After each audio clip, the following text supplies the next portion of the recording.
So I started thinking about how do I help other people do what I'm doing? So helping them to identify a community, helping them to understand the importance of understanding that community and how the value works, what the needs are in a community, who are the stakeholders, making sure you're engaging with people who are there, who can support and encourage you, because they want to see people come in and invest in their community. You want to interact with those people.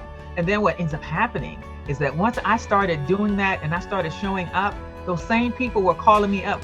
Brenda, I know someone that has a house that they want to sell and they want to sell it to you.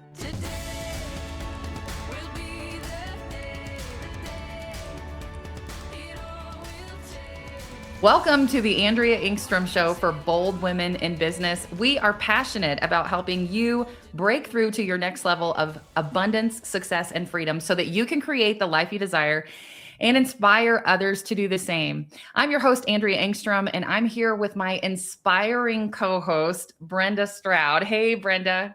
Hey, girl. Hey. I'm so excited. Today, we're going to talk about creating impact and income. And so I'm going to be interviewing our co-host, Brenda, on some really exciting things that she is doing to help people create impact in their business. And so, Brenda, I know that this is something that's close to your heart. I love the language that you use connected to why you do the things that you do. Mm-hmm. And it's different than how I've heard any other real estate investor or coach talk about why they do the things that they do. So you've got an amazing story connected to why you chose to start investing in the area that you did. So tell us a little bit about what led to your decision and what have you been doing over the past few years? Hello, everyone. I am super, super excited to be sharing with you how I chose the community that I decided to invest in almost 5 or 6 years ago in 2020. Mm-hmm. The community I invest in is Tuskegee, Alabama. And I've always had somewhat of a connection to Tuskegee and places like Tuskegee for cultural and historical reasons. So when I went to Tuskegee with my niece, who got accepted to the veterinarian school, I was shocked by the condition of this town, which I'd previously known to be a middle to upper class thriving community. But when I got there, it was underserved. There were a lot of abandoned houses and abandoned businesses, and that kind of spoke to me. So at that time, we were trying to decide, where are we going to invest? And when I say we, I mean myself and my son. Where are we going to invest? So when I got there and I saw the need, it was a tug on my heart, and God said to me in that moment, plant your flag here. They need your money. Atlanta does not, because I live on the outskirts of Atlanta. So there are a lot of deals being made in Atlanta, but obviously not as many being made in Tuskegee. So we decided we want to be a part of the revitalization. I knew what it was like before. I know what it can be. I know what it has to offer. And I felt like I didn't want this community to wait on someone else to come in and do it. I wanted to be the person to invest and be a part of that revitalization, and bringing value back to a community that has value to me culturally. So that's how we selected Tuskegee, and it just means so much to me. I've become a part of what they refer to as Mother Tuskegee, and became a part of the community, and I wanted to become a stakeholder. So in order to become a stakeholder in a community, you have to get to know the current stakeholders. Yeah. So not only was I investing and trying to find property that I could add value to, but I was also engaging with the stakeholders that were already in that community, such as the mayor, the current mayor, the past mayor, council members, and other council members in the community, leaders in the community, and other organizations that's in the community and has the same desire that I had. Yeah. Oh, I love it. And I get goosebumps every time you talk about listening to the voice of God when you came to that community. And I love how you put where God wanted you to plant your flag. Yes. And the why behind it, because most people, when they're choosing where they're going to do business or where they're going to invest, they're looking at the numbers. Yeah. And I think there's a lot of people that would look at the stats for that community and say, well, that's not a smart decision. Right. But you were not necessarily just looking for income. Right. You were focused on impact. And that's the thing that I think speaks to our, not just our pocketbook, it speaks to our spirit, because most of the women that I talk to, and I know that this is true for our listeners, is that they are at a place in their life where they are seeking, what does God have for me next? Yeah. How can I do something that is super fulfilling and not just fills my bank account? Because we want to make wise financial decisions, but I think I can speak for a lot of our listeners and say that it is not all about money. No. That is not what drives us in building a business or in building our investment portfolio. Is we want to make a difference in the world. We want to have something that creates legacy for our families. And so talk to us about when you first got started there. I love that you made connections with the people who were already in the community making a difference. Yeah. And so that's who I need to really talk to. I can't decide what's going to be the right thing for this community. I need to see where people are already at work and what's going on.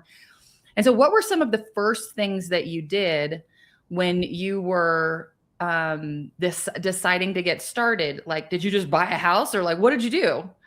Yeah, when I first got there, like I said, I was there with my niece. And I would tell young people, when you go off to college, see if you can buy a property and rent it out to your friends and let them pay for your housing. So so I'm giving her this information. And so when we went, I had already picked out a house to go see and all those things. Of course, young people, that wasn't her thing. She did not listen. I love her dearly. but that's very common, because her focus at the time was her education. And plus it was during COVID. Right. So they had a whole different experience than what a normal freshman, or not, well, she wasn't a freshman, first year grad school, would have. So when I first got there, I had identified a house on the MLS. I noticed on the MLS, all the properties that were being listed for sale in that area were listed as is. So they were already distressed properties. After I did my analysis, I was like, okay, I could really just pick something off the MLS. And that's another thing, investing in an underserved community. I'm not spending money on marketing. I did one marketing campaign since I've been there. Everything that I've come across, either on the MLS or even with a wholesaler, is already distressed. So I was able to get properties at a really good price. So I identified the first property.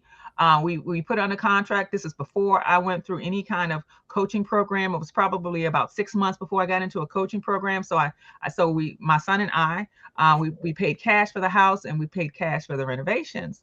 And then we also recognized that there was a need for student housing. So that was our first goal, was to try and help them solve or resolve some of the student housing issues that they were having on campus. So that was the first thing that I did. I paid attention to where my niece was going. Then I wanted to identify what was the needs for the community she was going into, because then that was the relationship. That was my way in, is because I was going to her orientation, everything with her. I was meeting her deans. I was meeting the people who were running her program, so that by the time that we finished the house and I created a flyer, I would email it. I went online and on the website. Okay, this is the research side of me. I went on the website and manually got all of the email addresses for the deans over all the schools. And then I put them all into one email, and I sent them an email with a flyer of my property saying it's available for student housing. Yeah. Once I did that, they sent it out because each class have their own Facebook group. Oh, cool. Each class has their own Facebook group. So they send it out to their classes of students, and all the various different Facebook groups. I didn't have to find them. They knew it. They had it. And then I started getting calls from students that was looking for housing. And I ended up, the second year we were there, all of our students were vet students. Very cool. And so they're in a next level program. These are not just like undergrads trying to, this is not 18-year-olds trying to figure out their way in the world. They're professionals. They're serious about their education. I learned that too. If I have most of my houses have grad students in them. Not that I won't rent to undergrads, but whoever the first person that comes and takes a room, that kind of dictates how the house will go. So I learned that grad students are a lot more serious. I don't have a lot of issues with partying or tearing up my house or whatever the case may be. They tend to bring in their fellow classmates, so they have that in common as well. So that was one of the things that I learned. I really want to kind of go towards grad students, if possible, as well as faculty, because we had faculty that that worked in Tuskegee but live in Atlanta. So they were kind of going back and forth, and they were staying in hotels when they would come and teach. And then once I opened another property, what I call the Mansion on Main, I started renting that out by the room to the faculty members.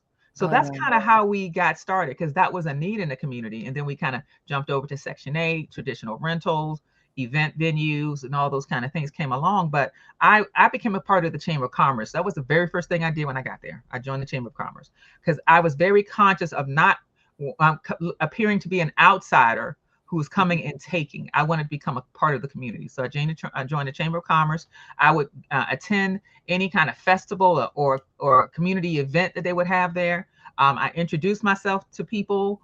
So it was a natural process for me because I'm a people person and I have a law enforcement background. So going out into all types of community I'm comfortable with that. Yeah. So that's what I did. So I try to tell people, if you're going into an area and you're uncertain about the area, or people lead you to believe that it's quote unquote sketchy, speak. Say hello to the people that you see quote unquote, hanging out. Just say hello, because what ends up happening is when people think someone is up to something, they act like they're not there and like they're invisible. Most people just want to be seen. So speak. And that can help to reduce any kind of uncertainties or misgivings that you may have that comes from who knows where, and bring it back to reality. These are real people, who just want to be seen. And then what ends up happening down the road is they become your best security. Hey, Brenda, that's Miss Brenda's house. Who are you? That kind of the best alarm system is a nosy neighbor. They know everything. Yes. I love it. And one of the things that you mentioned that was possible for you in this community was you were able to buy a house for cash and renovate for cash. And most of our listeners are living in areas where that is not feasible. Unless they just have piles and piles of money. And so what was that first investment property? How much was it? What was the cost to renovate it? And then if you could share, what was the income from that property once it was completed? We paid $39,000 for a mid-century modern house that had 2 primary bedrooms and a total of 4 bedrooms and 3.5 bathrooms. I think it was an attorney or a doctor that lived there previously, and there was an addition onto the house. The house was probably about between 24 and 2,500 square feet, nice size house. And we did go in and do a renovation. Our initial renovation investment was another $40,000. We probably went up to a total of 60 that we put into the house with a new roof, new windows, new plumbing. We kind of went through and did all of that. Yeah, down the road we added a fence. So I love the house. Let me tell you, the first time I saw the house, it was on the MLS and it was under contract. So when I went to Tuskegee with my niece, it was already under contract. So I was looking at another house that I didn't really, when I went to see it, I was like, I don't like this one as much as I like the other one. The agent that was showing me the other house, I mentioned to her, I saw this great house that I was really interested in, but it's under contract. And she asked me the address. I gave her the address and she said, wait a couple of days. I don't think that's going to close. Okay. I waited a couple of days. She took me over to see the house. I waited a couple of days. It didn't close. I snatched it up. I really felt that was supposed to be our house. Yeah. And we still own the house now. Like I said, it has 2 primary bedrooms. One is larger than the other. So you kind of threw me off with the number. So let me calculate here. One room rents for $875 a month. Another room rents for $850 a month, a slightly smaller primary bedroom. And then the other 2 rooms that share a bath, right now they're renting for $750, but I'm going to increase it to $800 a month. But right now it's at $750. Wow. Okay. Yeah. Okay. So this is $3,225 a month in rents coming in for a property that you're all in at $100,000. Yes. When we initially got it, that's where we were all in at. Yes. Yeah. Absolutely. Okay. And that includes, when students, for my students, I like to include everything. So they don't have anything to worry about but their education. So I am concerned about them getting quality housing and quality education. So included in that, is the utilities. I usually average that out. Utilities, lawn care, alarm system, and Wi-Fi. I average that out to about probably at the peak, $600 a month. Yeah. And what is that property worth today, approximately? $350,000. I had it appraised not too long ago. Wow. Yeah. Wow. Yeah. This is incredible. And so I want people to hear this well, because in a community that most people would overlook because it doesn't make sense compared to what the normal advice is in investing, they're going to tell you to invest in Atlanta, and you're from Atlanta area, and you were like, no, this is where God wants me. Yeah. And this is where I want to plant my flag. And so you committed to impact, and then the income followed. It follows. Yes, it Yeah. does. But you also, the one thing that I also realized, another thing that I realized, I will say, is that you gotta know your market, especially when you're investing in underserved communities, because you're gonna be battling with people's mindset. Yeah. Because in their mind, they don't see the value because they see everything else is going on around you. So I learned that. So I had to understand, how do you analyze this market? How do you, because you got to fight for your value in some cases, because people have these preconceived notions about, an area that looks like it needs help, but the value is there. It is definitely there. But I identified that they were having some appraiser issues. So there were good appraisers, and there were other appraisers that weren't that good. They came in again with this preconceived notion. So I had to challenge that and be able to show that the value is here, and this is why the value is here. In the end, in most cases, I won, because I was able to show that there is value here. You're just kind of stuck in what you thought it was as compared to what it actually is. So, and because it's not as automated as other areas, if you would go and try and do a traditional analysis of a community like that, it's going to give you the impression that the value is not there, because they're not recording all the sales on the MLS system for some reason. I just sold a house last month for sale by owner, sold for $265,000. I paid $49,000 for this house. Sold it for $265,000. And when I went on to the for sale by owner site and switched over to sold, it says off market. So if you don't know that it's sold, you can assume that value is not there. So when I talk to my appraisers, I'm in the know. I try to find out, hey, did you sell your property? What did you sell it for? I document that for myself. And then I would give that to the appraiser that, hey, this is a property that sold here recently. I can get you the information on it. And then they will use that, as a comparable, as compared to someone else who may be working with another person that's selling. Then they may not know that house sold for $265,000. Right. Yeah. So you got to know your market, and you got to, know how to fight for your value when you are trying to be a part of bringing the value up. That's a big lift, but it can be done.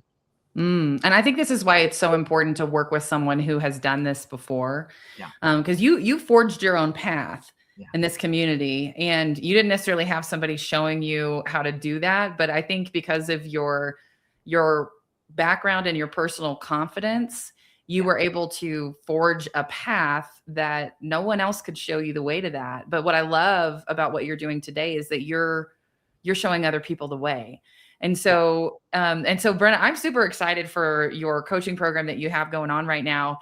And it's related. I love the name of it. It's the Mission Investor Method. Can you talk a little bit about how you help other people navigate that process of becoming a mission investor?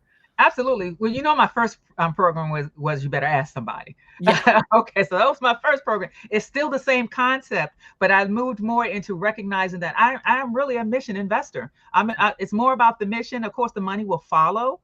So I kind of self-identified myself as a mission investor.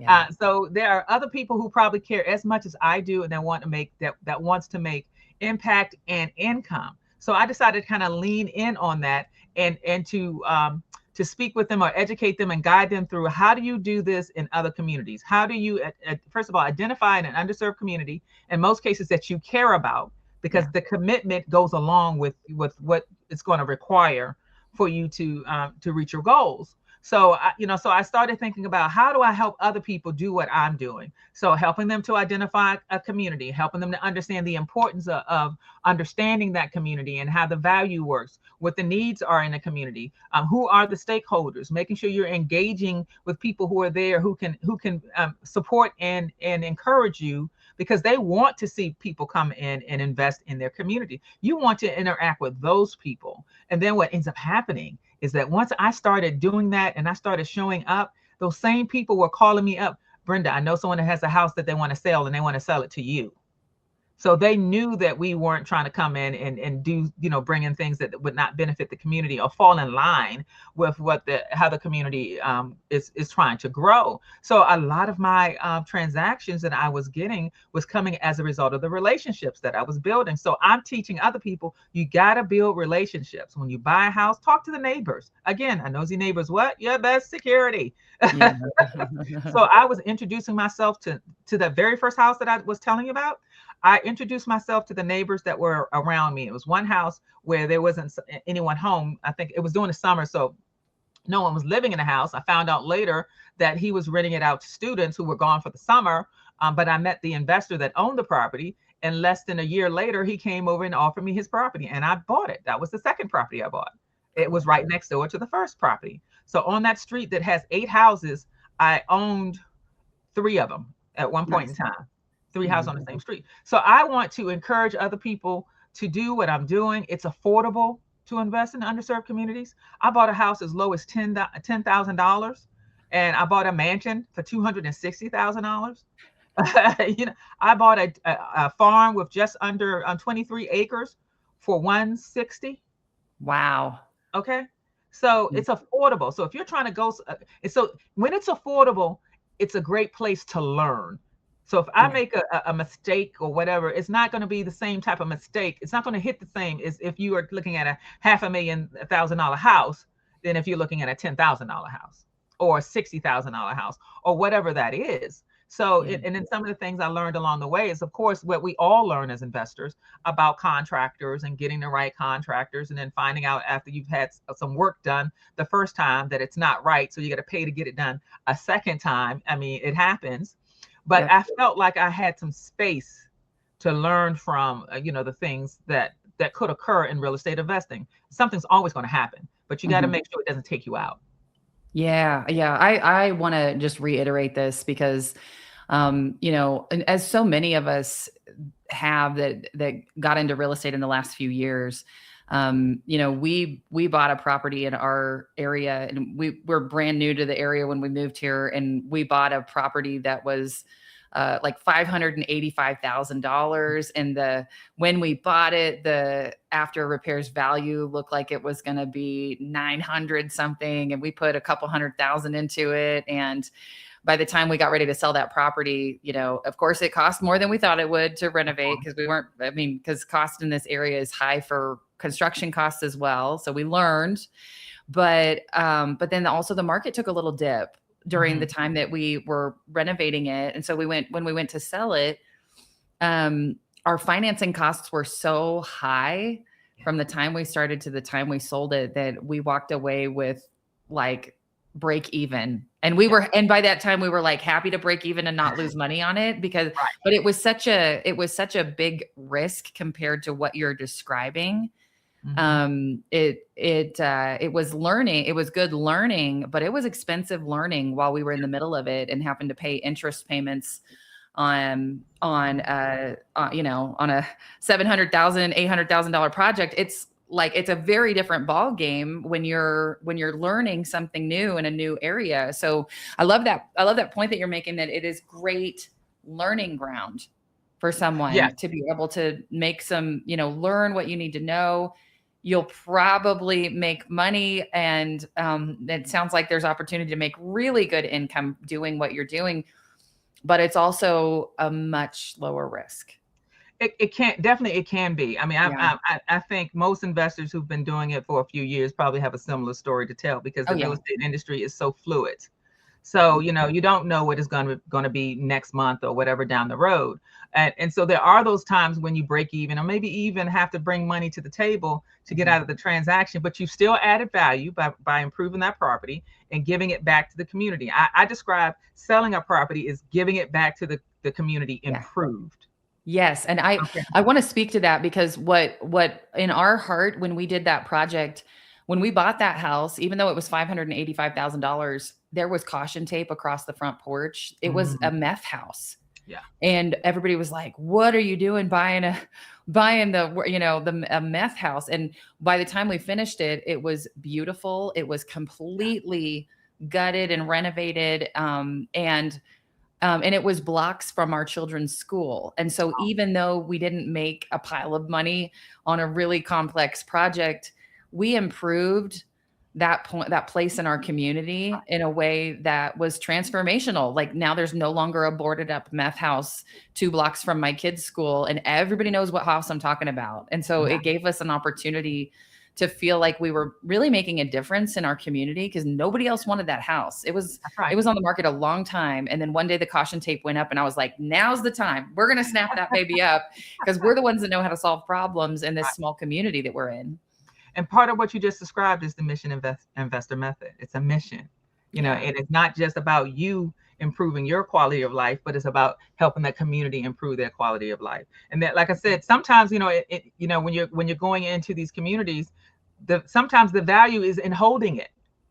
Right. Just like with student housing, I get, sometimes 3-4 times the market rent for that house. Now, if I hold it longer, I'll make more money in holding it than I may make in flipping it, because what is flipping compared to a long-term rental? Flipping, you get paid once. Long-term rental, you get paid annually. Right. So you kind of got to weigh how do you want to make your money? Quick money always, seems like it's good money at the time. But if you have the time and the space to hold some of the properties that you're investing in, especially when you're getting them at really good pricing, then you could make more money down the road. And then as the equity grows in the property. So those are things that you're in a position to weigh when you're investing in an underserved community as compared to, let's say, California's market. It amazes me. California's market is so, it's a huge difference, when you're talking about other areas and the cost of living. So if you do have a dip, in the pricing and everything, I don't think you feel it as much in like an underserved community as you would in other areas. So, and of course the key is hold, until the market goes back up. It's like a pendulum. So when it goes down, it goes back up. But you want to position yourself where you could make that decision and lean into your rental income, or, there are different long-term rental strategies that's coming along every day. When we started in 2020, they weren't talking about pad split. But now look, it's pad split, short-term rental, mid-term rental. So you got different ways you can kind of pivot if you have a long-term rental. So you want to familiarize yourself with what you have to always stay educated. What's going on around you? What are the new strategies out there? Can I apply this strategy? Pivoting in real estate is a must. And you got to know when to pivot in real estate. So I mean, I've even experienced in areas where, like you described, it took longer to sell, or it took longer to get out of a project. It took longer to finish construction, and that affects, that can affect your whole deal and your funding and everything. So you kind of got to be ready for that and understand what that looks like. So if you're looking to sell something, it takes longer to sell. That means you got to pivot to a DSCR loan. Right. And then you got to understand what the value is supposed to be. Yeah.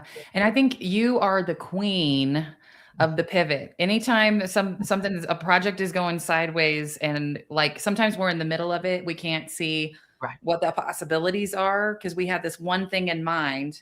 And when you're in that situation, it's hard to see the opportunities that are actually there. And so having someone like you to talk to when we're in the middle of something challenging is priceless, because your brain has this special way that you work where you don't just see things one way or two ways. You're like option A, option B, option C, option D, option E, and we could go on and on. There's a lot of options, and we are not stuck.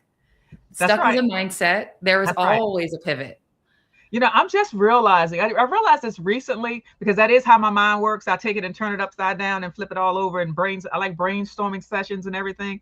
And I think it's a gift of being and I guess we got to come up with a name for it, very strategic in how I think and how I process things. So so when we are sitting down having conversations, even if people are not talking to me, and in the back of my mind, I'm like, okay, what else could they do? What else could they do? And it just comes out. And I think it's a gift.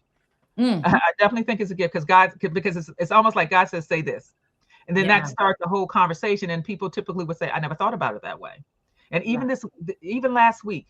Okay, so one of the things that I'm offering in my new program is I am offering on-site visits for investors. Yes. So I went on my first on-site visit last week with one of my students that I've been working with. and she has a portfolio in another state. So she flew me in. I went out with her for like 2 days and evaluated her portfolio. First of all, she said she was a new investor and she didn't have a portfolio. And then as I started talking to her more, and she shared with me that she owns something like 13 properties and 3 commercial businesses. She wasn't thinking about it that it was hers because she inherited it from a relative. So I'm like, okay, you already have a portfolio. So let's analyze this portfolio. So I went out there with her. We went through every house. We took pictures. I met her neighbors. We walked the property. She showed me the properties, her lot. She showed me everything that she had. And I'm like, I think you're lying to yourself, first of all, because you have a really nice portfolio. You probably have one property that needs your attention. And some of the things you need to look at, because she inherited it. She already had tenants in it. They already had leases and everything. I said, you're going to need to increase the rent because you're not getting enough. And then, I just gave her, ideas and things that she should do that would improve her situation, as well as encouraging her to sell a couple of the properties. So then, okay, so I told her to sell, a couple of properties. I also referred her to some of my resources. I have a resource that can help to sell property. It's a wholesaler that I use, and she does a lot of other things. So I connected her to the wholesaler that I use. I sent the pictures that I took on my walkthrough to that wholesaler. And I was there. I came home on Friday, sent it to the wholesaler on Friday, the pictures while I was waiting to get on the plane. We sent her the pictures. And by Monday, she had an offer. Yes. She had an offer. Now, when I was there with her, there was a neighbor that walked up to us while we were evaluating that house that wanted to buy the house for their mother. Then the house has not had a tenant in it for a while. So they wanted to try and get the house for something like $23,000. Again, that could potentially be another underserved area. $23,000. And at first he was trying to hit us with the $7,000 or $8,000, $10,000. Then he made the offer at 23. I said, he knows his value in it. And then we talked to her realtor, because you always want to touch base with the people on your team. So we reached out to her realtor and asked the realtor, how much should this property sell for? She said, no less than 45, and probably could potentially go up to 60. She wanted to move it. So we sent it to the wholesaler, and the wholesaler got her 45,000 by Monday. And she was fine with that because that's what she wanted for the property. So if I hadn't have gone there with her, I don't know that we would have this to share, because she felt some kind of way about her property. And I don't think she had kind of like looked the other way for a while, because it was considered to be, one of the headaches that she has. And what we do, we look the other way sometimes. Mm-hmm. But she found so much value in my visit with her.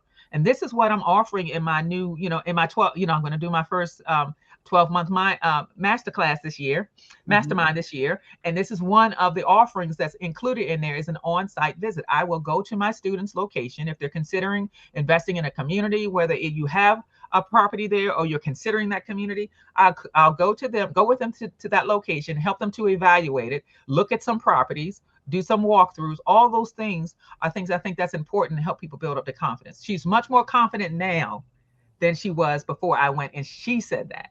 She shared that. She felt it was valuable. She felt like I wasn't charging enough. Yeah. But it was so exciting to be a part of it, because, previously when I had my previous coaching course, I did tours, but I had them come to me. So my students would come to Atlanta, or they would come to Tuskegee, and I would get with the local realtor. They would identify 3 properties that fell. I help analyze them, so they fell within their buy box, and we would go out, walk the property, and we would do the inspections and all that together. And I think my students benefited from that as well. They had the option of buying the property if they chose to. Yeah.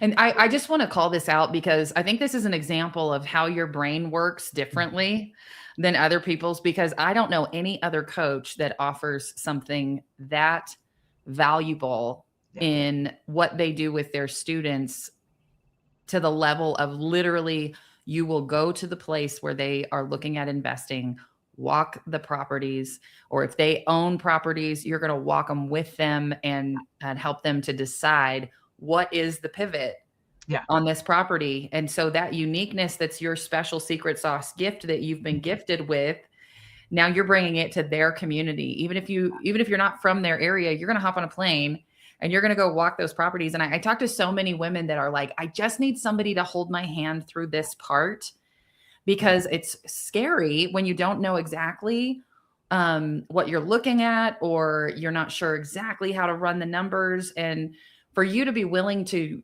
hop on a plane and go to where they're at and walk the properties and give them feedback, and either give them the confidence that they're making a good decision to purchase it, or walk through what they have and say, here's the pivot that could make this property even more profitable, or bring it back from feeling like it's how did I get myself in this mess? I don't want this anymore, and so what do we do with it? We can either we can either stay stuck, or we can do something different. And so some of us just aren't able to see what are the possibilities. And so you going to them and helping them figure out what the possibilities are is just, that could be life-changing for someone. Yeah, I think it was for her, because it changed how she looks at herself. Because I was really trying to help her to see that you're already a successful real estate investor.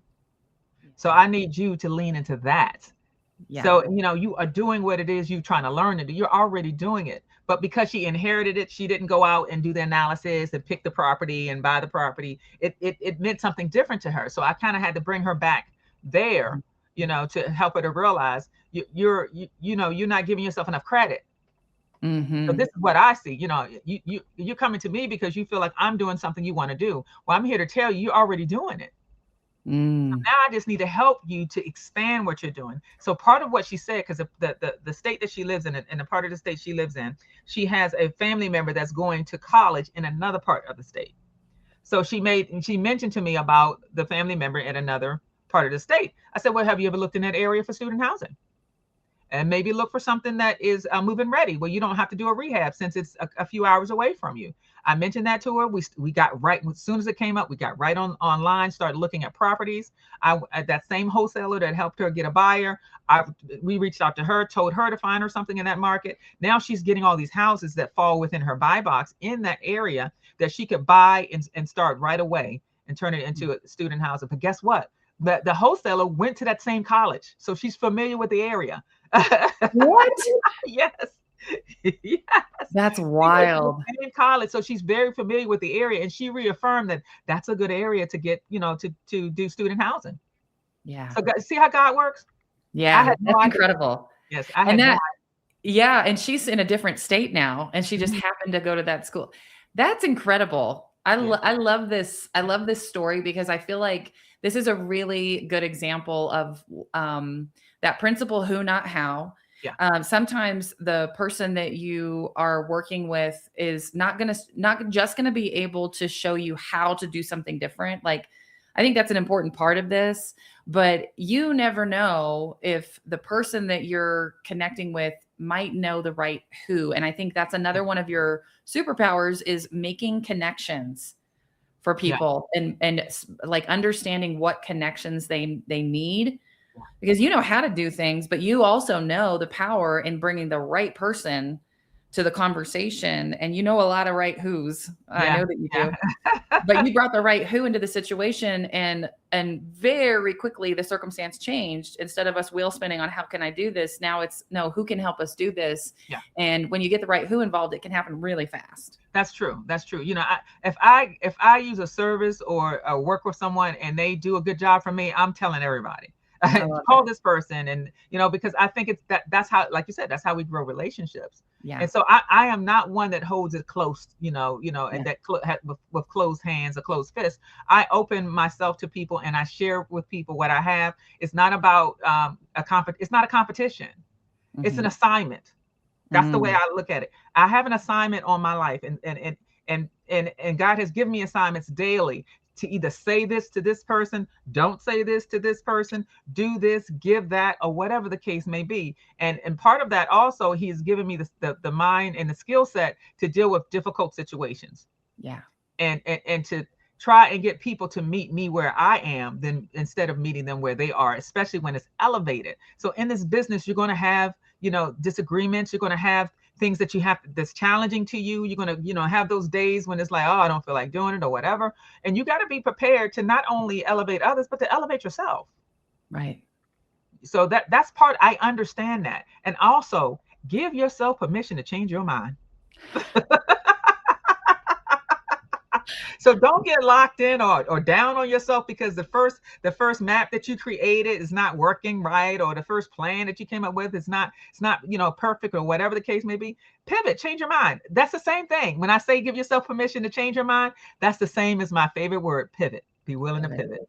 Don't lock yourself into one plan. Yes. Yeah. I love it. I love it.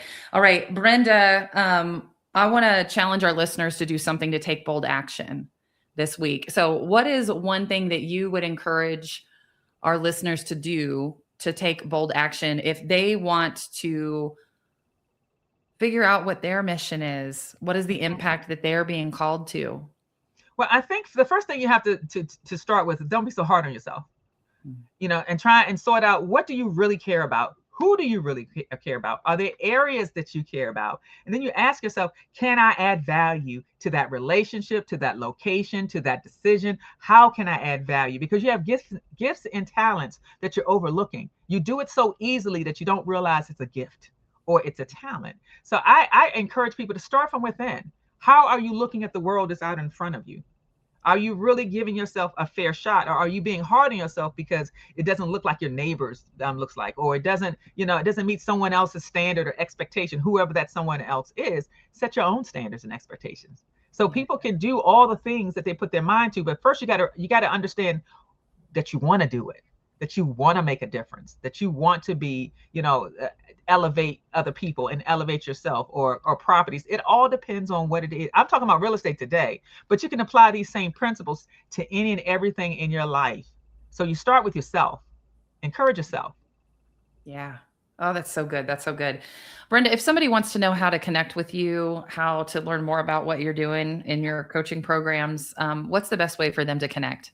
You can go to brendastroud.com, my website. I do have a couple of workshops coming up, so you will find the dates for the next workshops on my website. You can check it out, and we update it when we have events coming up. You can also reach me on all the social medias using my name, Brenda Stroud, Facebook, Instagram. I'm just excited to hear from people. People reach out to me all the time on Messenger and just say hello, and it ends up being a whole conversation. So people that know me, if you send me a message, I'm on your phone. Hey girl, what's going on? Oh. So don't be afraid to reach out if you have questions.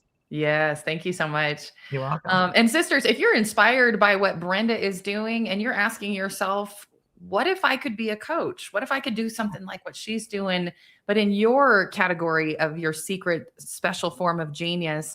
Then I want to invite you to explore what that would look like for you. I have a workshop coming up called 100K in 90 days, where I show you how I created a coaching program that I launched and made $100,000 in the first 90 days as a coach.